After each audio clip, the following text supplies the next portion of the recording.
حضرت زکریا علیہ السلام اور حضرت یحییٰ علیہ السلام کا ذکر قرآن کریم میں تفصیل سے آیا ہے۔ ان کی زندگیاں معجزات، صبر، حق پرستی اور دین کی خدمت سے عبارت ہیں اور ان کی سیرت کا ہر پہلو ہمارے لیے بے شمار اسباق رکھتا ہے۔ حضرت زکریا علیہ السلام بنی اسرائیل کے ایک جلیل القدر نبی تھے۔ ان کا تعلق حضرت داؤد علیہ السلام کی نسل سے تھا۔ بعض روایات کے مطابق وہ حضرت سلیمان علیہ السلام کے خاندان سے بھی تعلق رکھتے تھے۔ ان کا زمانہ حضرت عیسیٰ علیہ السلام سے پہلے کا ہے اور حضرت زکریا علیہ السلام حضرت عیسیٰ علیہ السلام کے قریبی رشتہ دار بھی تھے۔ حضرت زکریا علیہ السلام کا تعلق ایک مقدس اور دینی گھرانے سے تھا جو بنی اسرائیل کے اندر شریعت کی حفاظت اور عبادت کے لیے معروف تھے۔ ان کی بیوی کا نام معلوم نہیں، لیکن قرآن میں ذکر آیا ہے کہ وہ بانجھ تھی اور عمر رسیدہ تھی۔ حضرت زکریا علیہ السلام بنی اسرائیل میں ایک نبی اور روحانی پیشوا تھے۔ وہ لوگوں کو اللہ کی عبادت کی طرف بلاتے اور انہیں شریعت کی پابندی کرنے کی تلقین کرتے تھے۔ وہ اللہ کے ایک بہت نیک اور عبادت گزار بندے تھے اور ہمیشہ اللہ کی عبادت میں مشغول رہتے۔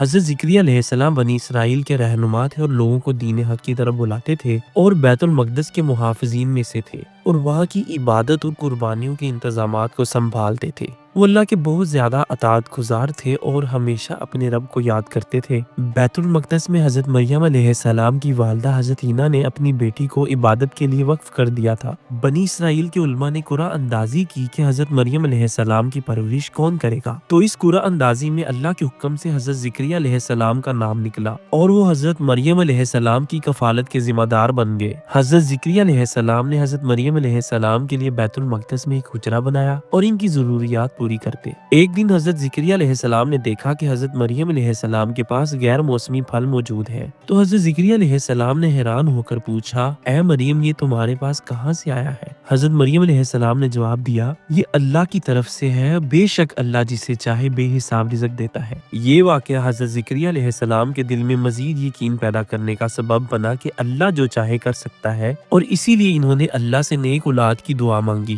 حضرت زکریا علیہ السلام نے دیکھا کہ اللہ تعالیٰ حضرت مریم علیہ السلام کو بغیر کسی ظاہری وسیلے کے رزق دے رہا ہے، تو ان کے دل میں یہ خیال آیا کہ اگرچہ وہ بوڑھے ہو چکے ہیں اور ان کی بیوی بانجھ ہے، مگر اللہ انہیں بھی اولاد عطا کر سکتا ہے۔ انہوں نے دعا کی، اے میرے رب، مجھے اپنی خاص رحمت سے ایک نیک اور پاکیزہ اولاد عطا فرما، بے شک تو دعا کو سننے والا ہے۔ اللہ تعالیٰ نے حضرت زکریا علیہ السلام کی دعا قبول فرمائی اور انہیں فرشتے کے ذریعے خوشخبری دی۔ سورۃ مریم آیت نمبر 7 میں ہے، اے زکریا، ہم تمہیں ایک بیٹے کی بشارت دیتے ہیں جس کا نام یحییٰ ہوگا، ہم نے اس سے پہلے کسی کو یہ نام نہیں دیا۔ یہ ایک معجزہ تھا کیونکہ حضرت زکریا علیہ السلام بہت بوڑھے ہو چکے تھے، ان کی بیوی بانجھ تھی اور وہ بھی بوڑھی ہو چکی تھی، لیکن اللہ تعالیٰ نے اپنی قدرت سے انہیں بیٹا عطا فرمایا۔ حضرت زکریا علیہ السلام نے اللہ تعالیٰ سے درخواست کی کہ کوئی نشانی عطا فرمائے تاکہ ان کے دل کو مزید اطمینان ہو۔ سورۃ مریم میں اللہ تعالیٰ فرماتے ہیں، 3 دن تک تم کسی سے بات نہیں کر سکو گے مگر اشاروں سے، اور تم اپنے رب کو زیادہ یاد کرو۔ یہ نشانی تھی کہ اللہ کا وعدہ پورا ہو چکا ہے اور اب انہیں شکر ادا کرنا چاہیے۔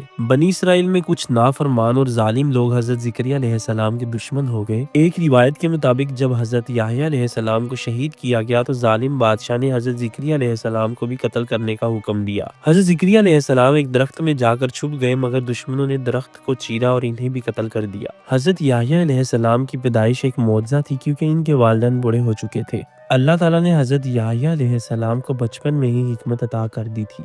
حضرت یحییٰ علیہ السلام ہر لحاظ سے پاکیزہ اور نیک انسان تھے۔ وہ اپنے والدین کا بہت احترام کرتے تھے اور ان کی خدمت میں کوئی کوتاہی نہیں کرتے تھے۔ حضرت یحییٰ علیہ السلام دنیاوی مال و دولت کی خواہش نہیں رکھتے تھے اور وہ مسلسل عبادت میں مشغول رہتے، اور حضرت یحییٰ علیہ السلام کو بنی اسرائیل کے لیے نبی بنا کر بھیجا گیا۔ وہ لوگوں کو اللہ کی عبادت اور نیکی کی تلقین کرتے تھے۔ حضرت یحییٰ علیہ السلام حضرت عیسیٰ علیہ السلام کی نبوت کی تصدیق کرنے والے تھے۔ اس وقت کے بادشاہ ہیرود اینٹیپاس اپنی سوتیلی بیٹی سے شادی کرنا چاہتا تھا جو شریعت کے خلاف تھی۔ حضرت یحییٰ علیہ السلام نے ان کی مخالفت کی اور کہا کہ یہ حرام ہے۔ بادشاہ کی بیوی نے ان کے قتل کی سازش کی اور بادشاہ نے حضرت یحییٰ علیہ السلام کو قتل کروا دیا اور ان کا سر ایک تشت میں رکھ کر دربار میں پیش کیا۔ حق گوئی کے لیے انہوں نے اپنی جان قربان کی اور نیکی کا انجام ہمیشہ اچھا ہوتا ہے۔ اللہ ہر چیز پر قادر ہے۔ یہ دونوں انبیاء حق پر قائم رہے اور ہمیشہ اللہ کی عبادت اور سچائی کا پیغام دیتے رہے۔